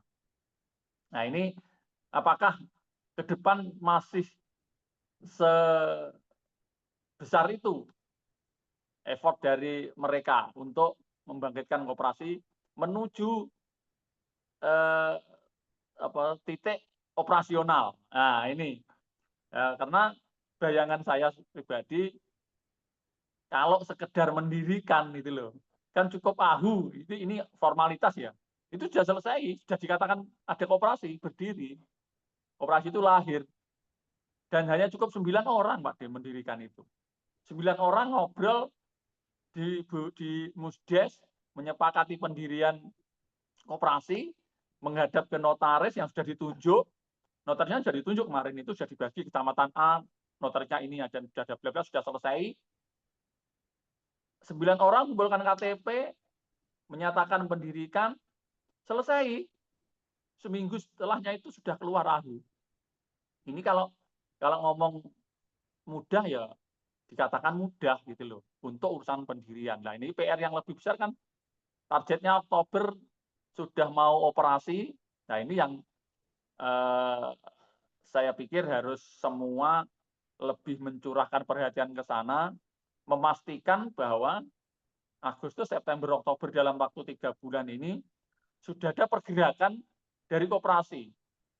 Sudah ada pergerakan dari koperasi, geliat untuk memang ada tanda-tanda kehidupan lah.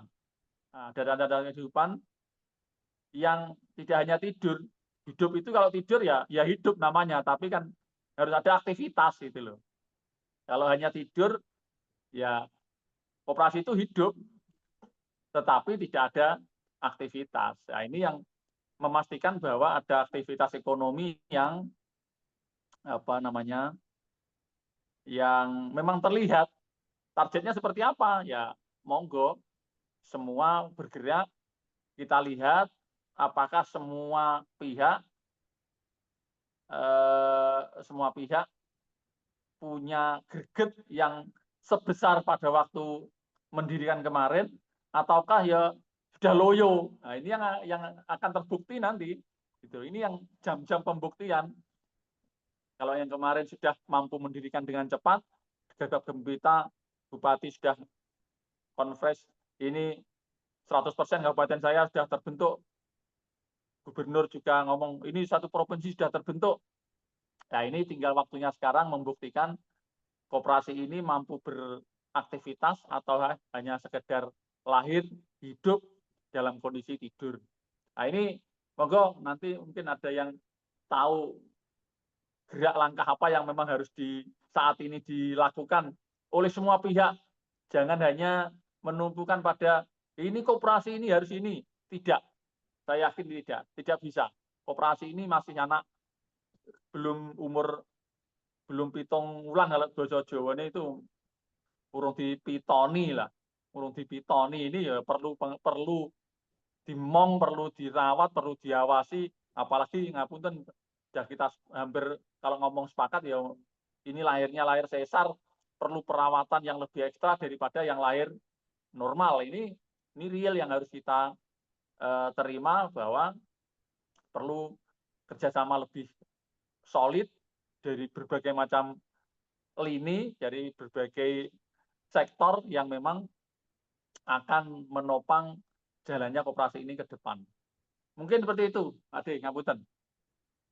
Ya, terima kasih Mas Kolel. Ini luar biasa ini. Ini perangkat desa yang berpikir real, kondisi real, juga berpikir memberikan masukan dari berbagai macam. Ini kami sepakat ini kaitannya dengan ya, duduk bareng, kemudian ya duduk bareng pengambil kebijakan, semua level kami sepakat itu. Kemudian kalau targetnya sebenarnya cetok, targetnya itu cetok, hanya saja itu target secara normatif, target secara action lah ini yang perlu karena konkret. Kemudian ini kan lahir sesar berarti kan pengasuhannya harus juga ekstra. Nah ini apakah pengasuhannya pembinaannya ekstra belum? Kalau enggak, kalau setelah didirikan setelah itu ya harusnya kan umpama ini kan saya juga umpama katakan regulasi oke. Kemudian tadi mungkin di tingkat desa itu di RKPDes-nya di APB mungkin yang paling baru itu di APBDes perubahan. Di APBDes perubahan itu anggarkan kaitannya dengan untuk peningkatan kapasitas dan untuk pengurus koperasi. Ya, monggo itu secara formulanya seperti apa. Jadi LMS sudah ada, tidak butuh biaya banyak kan itu. Saya kira tinggal nanti untuk mengonsolidasikan. Kemudian di RKPDes-nya tahun depan itu apa yang untuk tahun 2025, 2026 itu seperti apa? Saya kira kan, tadi duduk bareng juga nanti dengan pengurus koperasi itu kan duduk bareng dengan pemerintah desa juga. Itu bagian dari lembaga yang ada. Apa sih yang kamu butuhkan? Apa yang kamu targetkan? Berarti kan tadi kaitannya dengan SDM, oke. Kemudian setelah itu dia butuh itu. Oh, saya mau seperti ini. Silahkan buat proposal. Setelah proposal kan masuk ke RKPDes. Itu yang tataran desa. Nah, tataran kabupaten, bupatinya enggak. OPD-nya enggak. Nah, seperti kemarin ini, mungkin seperti kawan kami Mas Dewangga tadi. Sebenarnya untuk itu enggak perlu banyak, saya sepakat itu. Dan kemarin saya sampaikan, gimana bosmu bisa enggak ini? Orang pakai respect Pak. Tapi suatu saat akan saya tembus, bukan masalah respect atau tidak. Ini komitmen ini enggak main-main ini, instruksi yang sudah kemudian di tingkat provinsi cetok enggak renstranya kalau di OPD, RPJM daerahnya, ini kan bersamaan. Renjanya ke depan seperti apa? Atau di APBD perubahannya apakah sudah ada enggak? Bentuknya seperti apa? Nah, pusat juga seperti apa? Ini kan konkret. konkret, action yang konkret masuk kebijakan. Nah, tinggal kita yang civil society ini, oh ini loh, sela-sela ini yang perlu kita, oh ini yang sela-sela ini yang belum digarap oleh sana, kita garap. Ini kan harapan-harapannya, ini kan omongannya Panudi, tapi nggak tahu juga. Monggo ini Pak Dikoco sekalian closing statement, Pak Dikoco, kemudian Cak Itong, Mas Kolil untuk sekalian menanggapi itu. Monggo Pak Dikoco. Terima kasih Mas Panudi. Jadi apa yang sudah kita kerjakan, baik relawan pemberdayaan desa Nusantara maupun Kode Indonesia, adalah bagian tentang bagaimana kita mencoba melakukan sesuai dengan takaran kita. Bahwa RPDN kami sempat mendampingi pergerakan teman-teman kepala desa, perangkat desa, sampai melahirkan undang-undang desa. Rekam jejaknya jelas, catatannya jelas. Di catatan gedung DPR juga ada nama RPDN di sana sebagai salah satu pemberi masukan ketika rapat dengar pendapat, rapat umum dengar pendapat dengan para stakeholder RPDN ada di sana. Kemudian tentang bagaimana komitmen kita tentang peningkatan kecerdasan atau mencerdaskan masyarakat desa, saya pikir juga clear and clean. Jadi clear, kita jelas sudah membuktikan itu, baik menggunakan langkah-langkah kita media pembelajaran online yang kita sudah coba bikin dan seterusnya.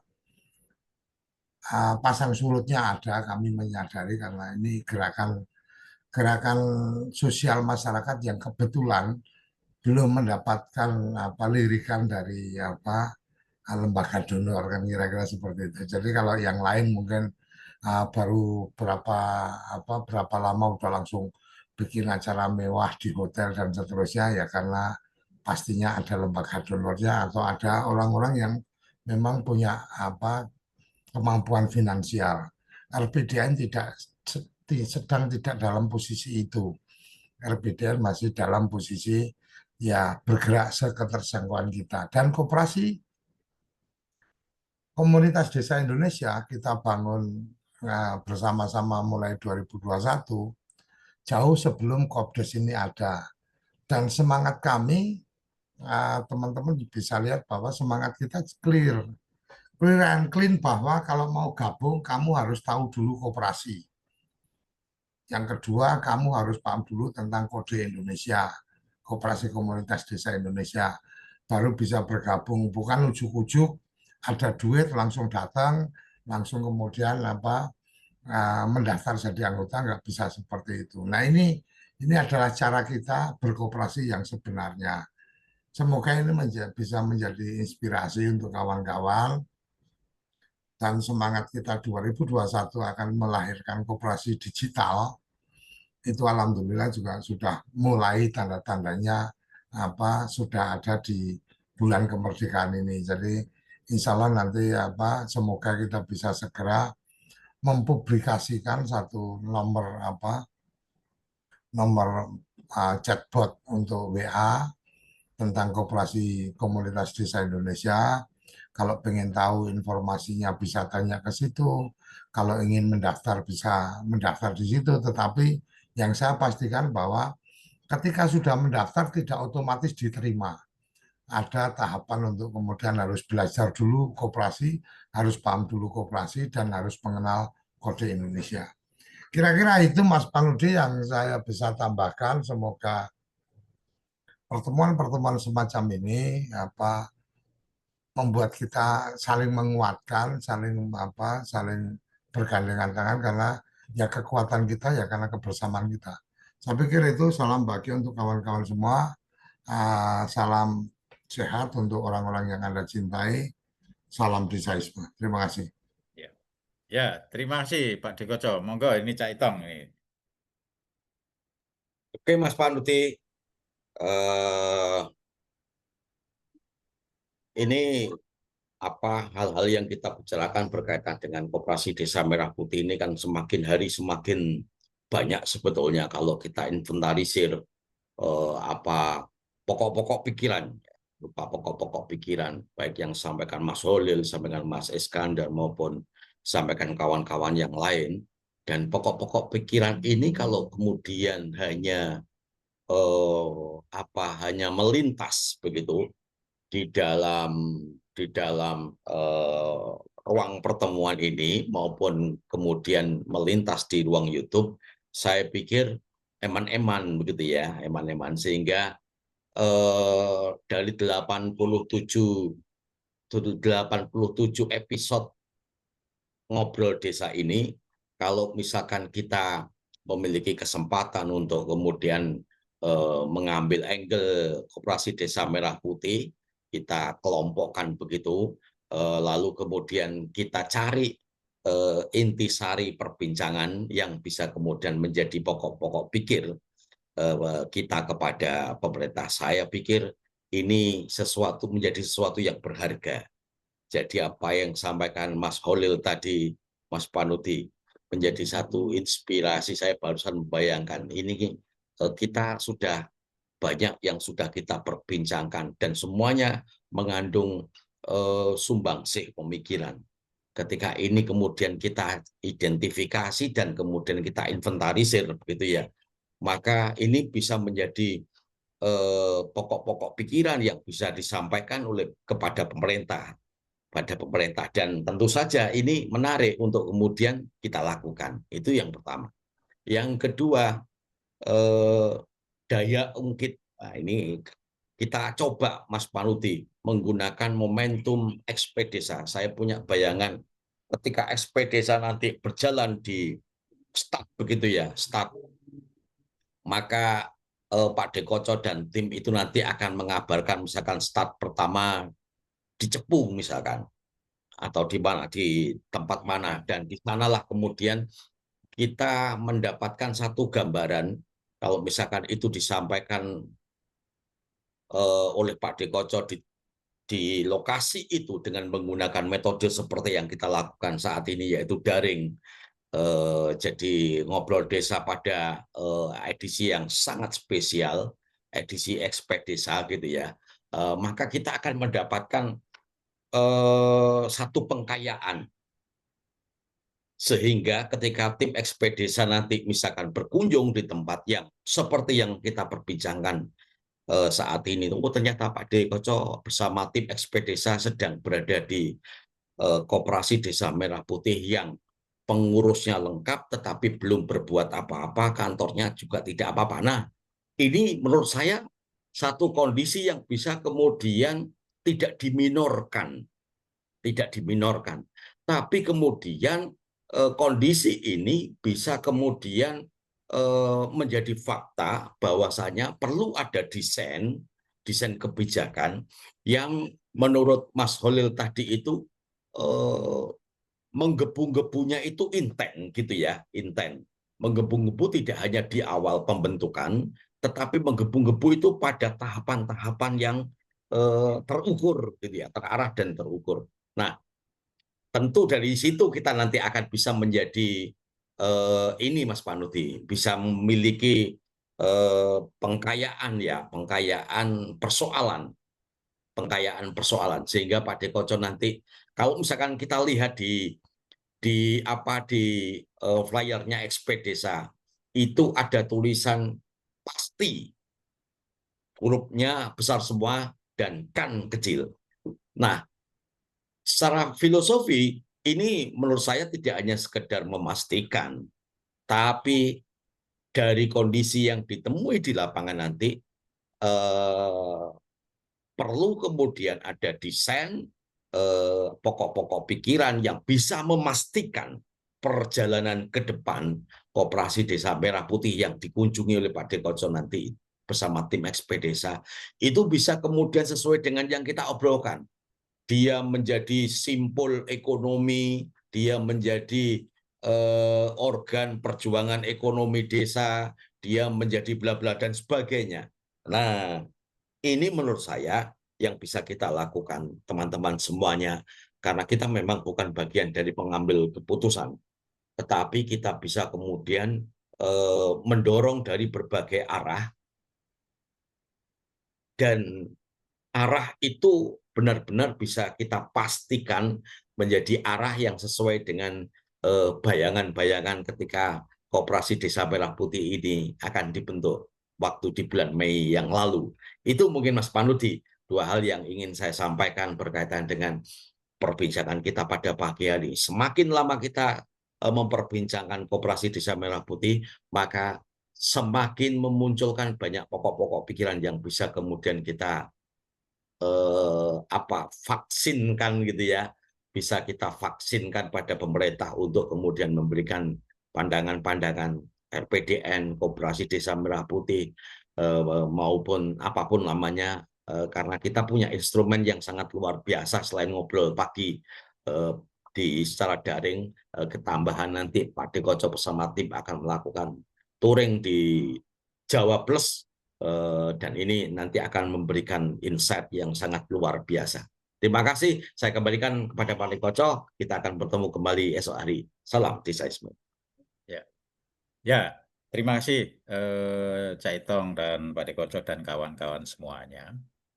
Tadi masukan-masukan baik dari Pak Dekoco, Mas Kholil, Cak Itong, dan Mas Iskandar Kurdo tadi, yang jelas